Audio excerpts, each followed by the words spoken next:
Hey guys, welcome back to the Ask Project. Today we're going to be talking about 3 simple questions that I feel like everyone should think about and try and answer over time. So for now, roll the intro.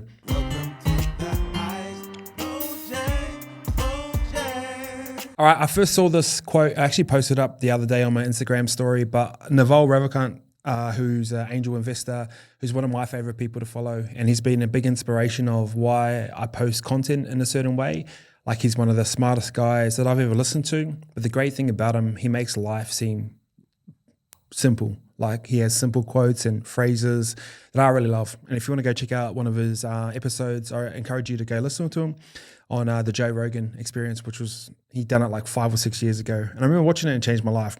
But he asked 3 different questions. And he goes, the 3 most important questions that you can have in life is, where do you live, what do you do, and who you do it with?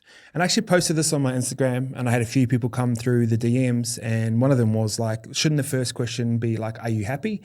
Now, happiness is hard to measure because you can't measure it. It's like love, it's like gratitude, it's like peace. It's one of those things that you can't measure. But if I was to ask you, are you happy? And you said no, the next question would be like, why? So I like this simple framework of where do you live, what do you do, and who you do it with, because I think if you can nail all those 3 things, I can really make an impact. Now, where do you live? Now, I grew up in a really small town called Tokoro. I really loved growing up there, and the lessons I learned from growing up in that small town was great.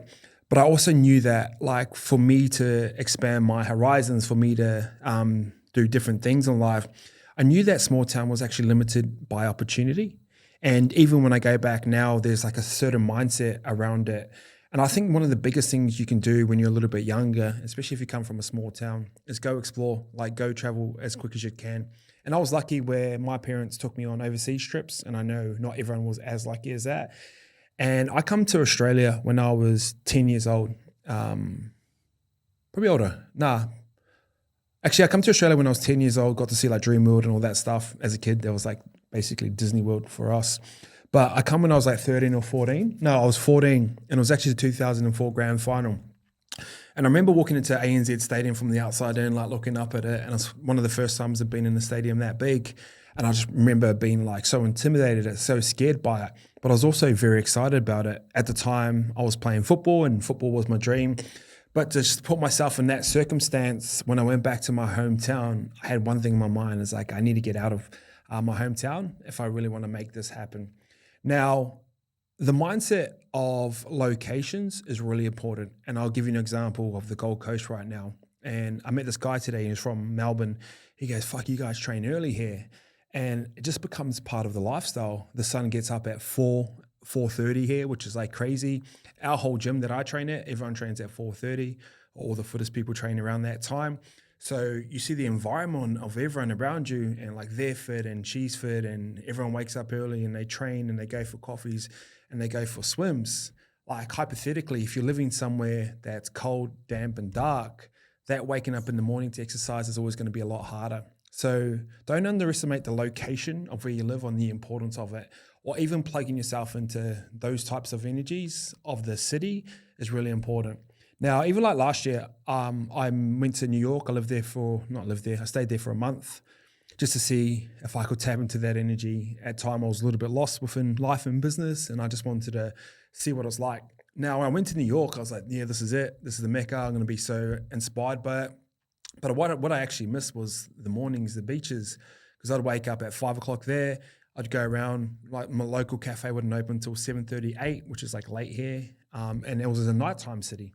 I've never been a nighttime person, so I knew that type of city wasn't for me. But I understood the importance of like the culture, the art, the fashion, the food, how it all sort of intertwines. You go to Manhattan, there's this massive experience of like people and buzzing atmosphere.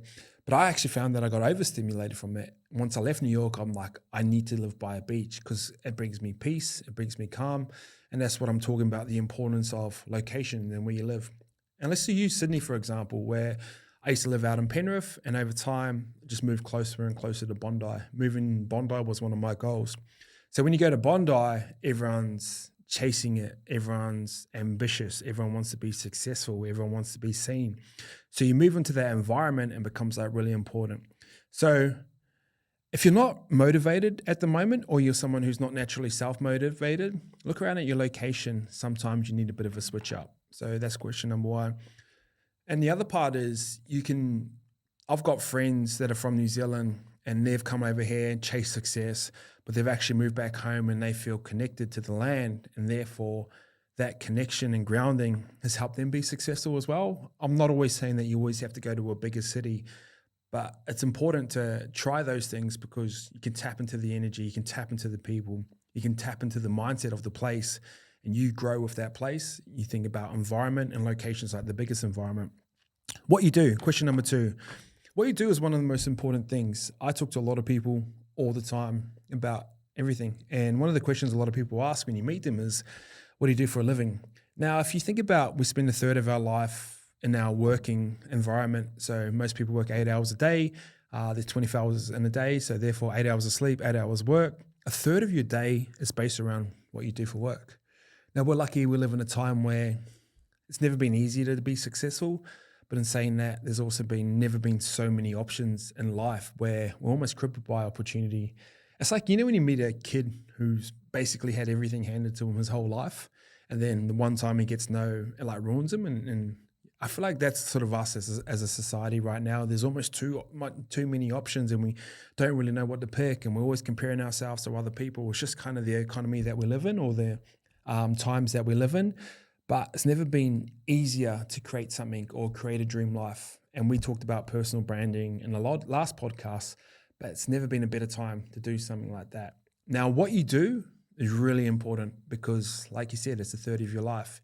You don't want to spend your whole life and you get to the end of it and you look back and you're like, I wish I picked up a camera and chased my creative passion, or picked up the paintbrush and art was my favorite topic in school and I spent my whole life being an accountant. Or this is a big one. I spent my whole life trying to please my parents and keep them happy.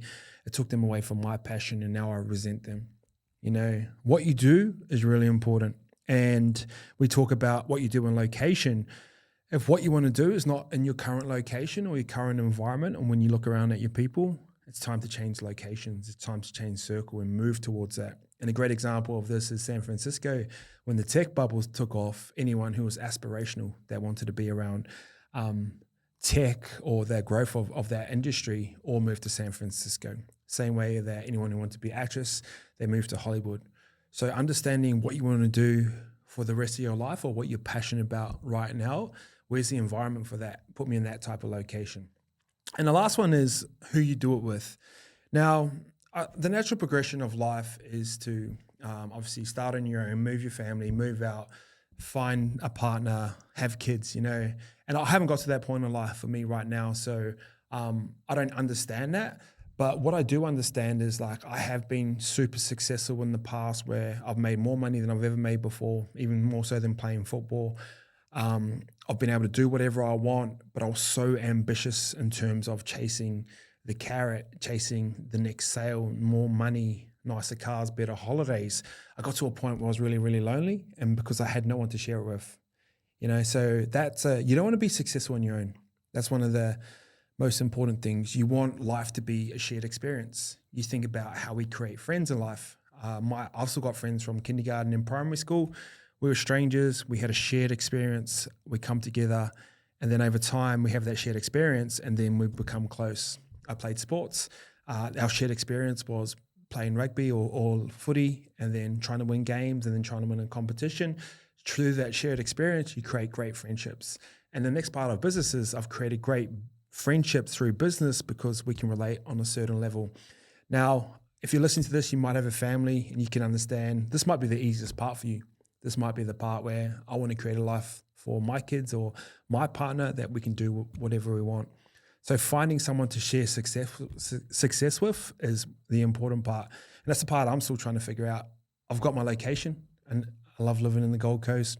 It's aspirational. It's fit, it's healthy. There's a bit of entrepreneur journey in here. It's calm. The people are lovely. I know what I want to do. I love business. I love helping people. I love content. And the next part is just trying to share it with that next person in life. You know what I mean? And really important. So if you can nail those three things, I think it's a great chance of having a happy life.